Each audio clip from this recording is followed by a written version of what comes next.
Hey, Dr. Mehler, coming at you with more bad news. I wanted to do two things, and they can do two short videos for you this morning. The first one, this one, I would like to just give you a little introduction to the history of business. Remember that I said everything that we knew for sure, that that we just kind of assumed was true, this turned out not to be true at all. And that's especially true of everything we think about business. And what I want to do is take a look at two civilizations. One coming from the book of Genesis, Western civilization, the origins of Western civilization. So in the book of Genesis, Abraham's wife, Sarah, dies.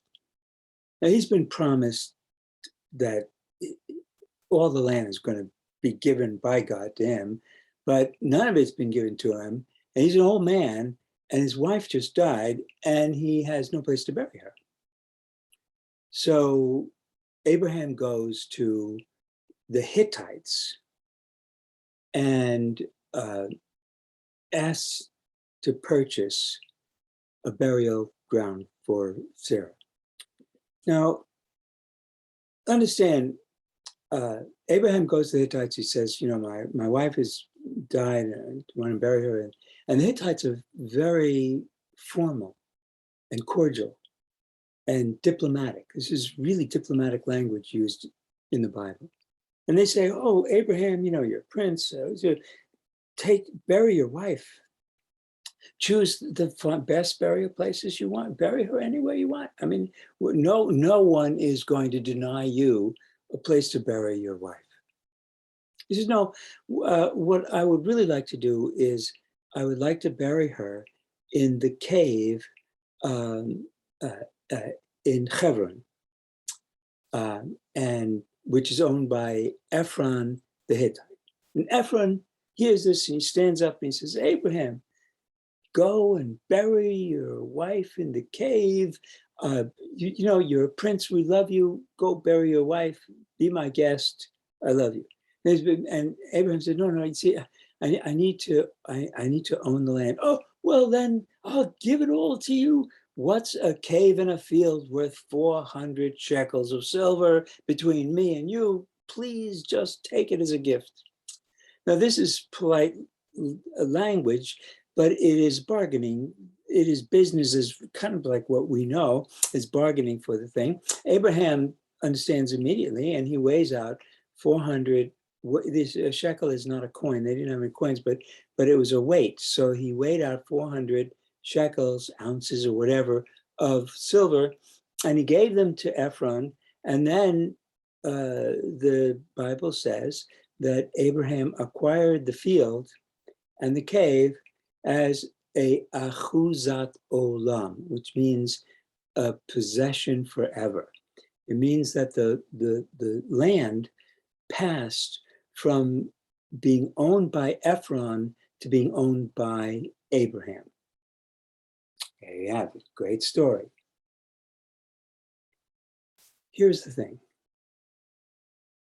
On the other side of the world, in the Americas, there were 500 different nations. In North America, there are the Apache and the Navajo, and all the Indians of what became the United States of America. But there were also the Aztecs and the Incas, and all these. There were 500 different, very, very different tribes of people, nations of people with different languages, and nowhere. Go back thousands of years. There just isn't a story like that. It's not just that there's not a story like that, but there's no place in the Americas where any one of these nations thought that you could take a piece of the earth and you could transfer it from one person's ownership to another person's ownership. What they thought was that the earth was their mother, that we belong to the earth does not belong to us, and you can't own land. Land cannot be owned. It's not a commodity.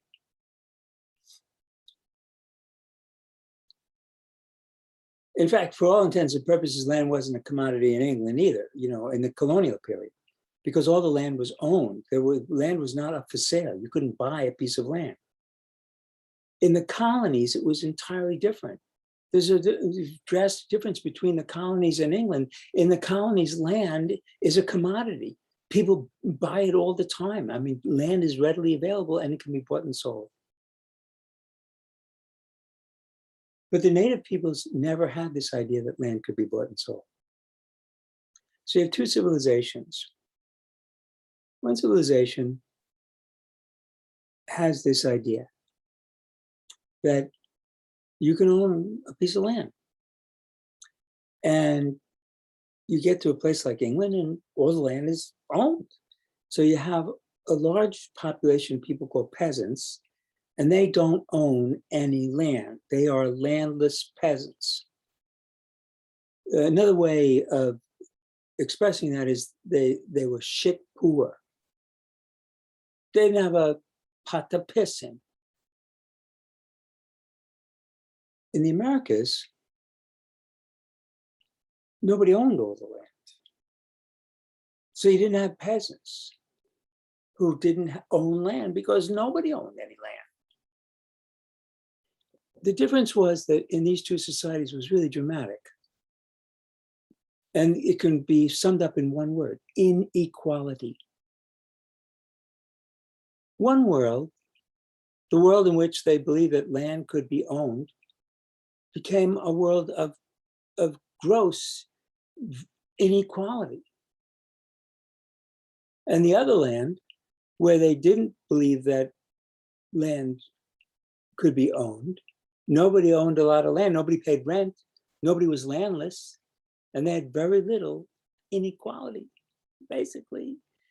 One of the Europeans that they noticed when they came to the Americas that the only time you would find an Indian hungry is if the tribe were hungry. You never found a situation in which some people in the tribe were eating and having a grand time, and other people in the tribe were utterly poor and starving. It just didn't happen. It didn't happen because they didn't have the kind of inequality that's built into a society that believes that land can be privately owned, that capital can be privately owned. It's a different way of thinking. So the first thing I want you to think about is this concept of what we think is like normal. It's every day. This is the right way to be it, and it's good for us. It's like smoking cigarettes is good for us.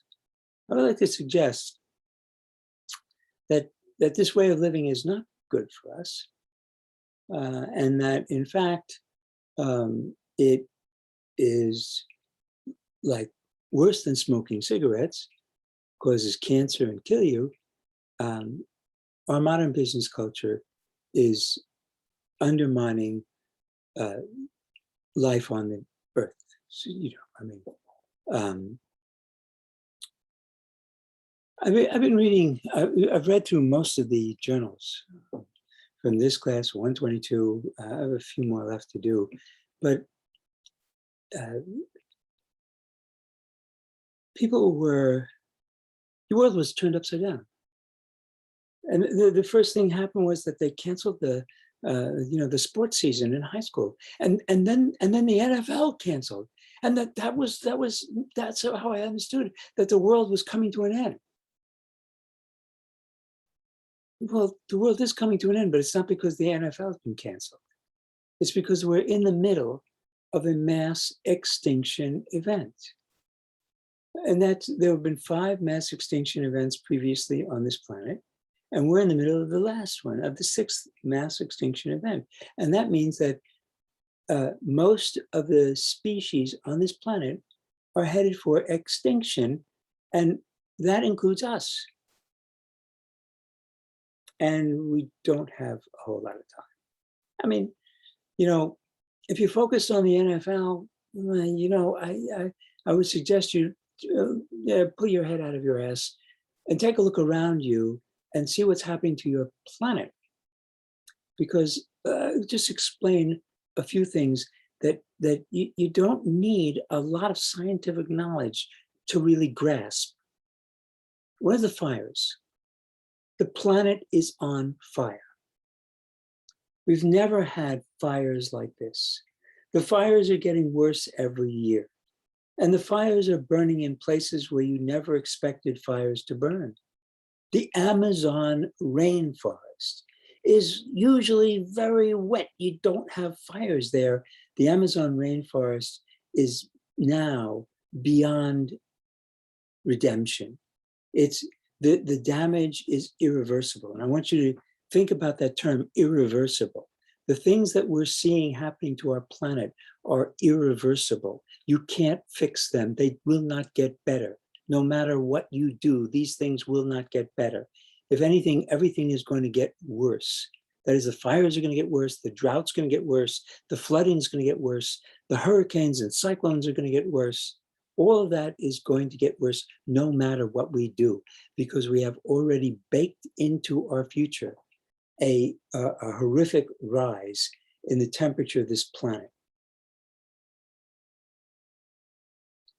So the Amazon is on fire, but also in the Arctic, freezing Arctic, where you had soil that's called permafrost because it's been frozen for thousands of years. Now it's on fire. It's on fire.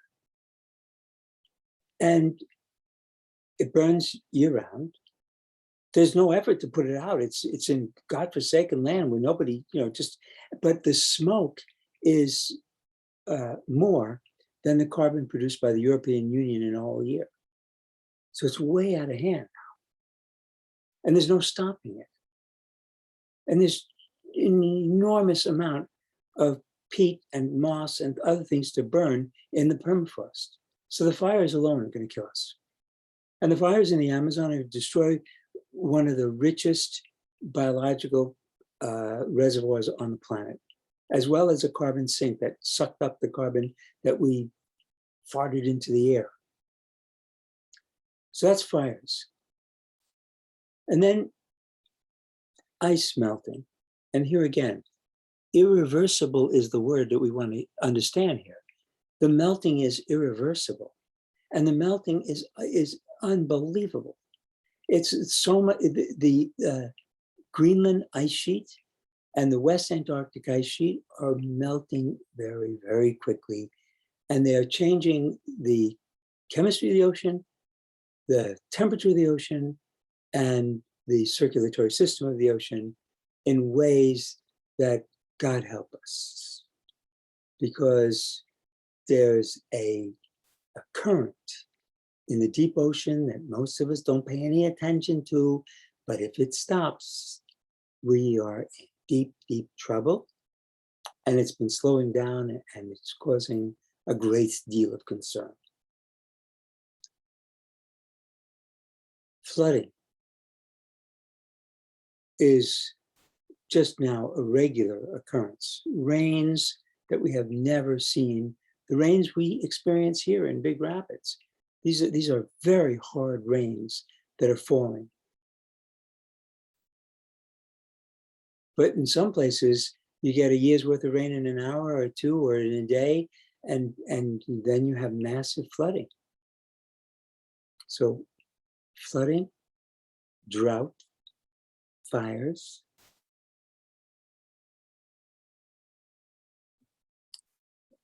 and the melting of the glaciers and of the ice. Everywhere in the world, the ice is melting. And it'll continue to melt. It's irreversible. That's all these things are irreversible. This is where we are. We're heading irretrievably, irreversibly to the end of our species because our planet is becoming so unstable that life is not going to be possible. You don't have to believe it. My job is, is just to give you something to think about. So, and I believe that it is inequality that is at the root of our demise. That we could have, it didn't have to be this way. We began to realize that the fossil fuel, which is we live in a fossil fuel civilization. Everything that we enjoy as a result of the consumption and burning of fossil fuels. We could have just transitioned out of fossil fuels. We knew that we had to do this in the 1990s, and all the technology was there, but these are the largest corporations in the world, and those corporations went and pressed hard on the brake in order to preserve their profits.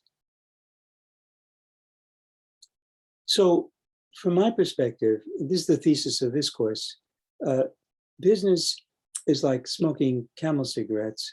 It'll kill you, and you think it's good for you. And my job this semester is going to be to convince you that it's not really good for you, or that maybe you should actually take up Camel cigarettes, because remember, take the Camel's challenge. Don't believe me. And don't believe these people who tell you that smoking isn't good for you. You know not to believe any of that stuff.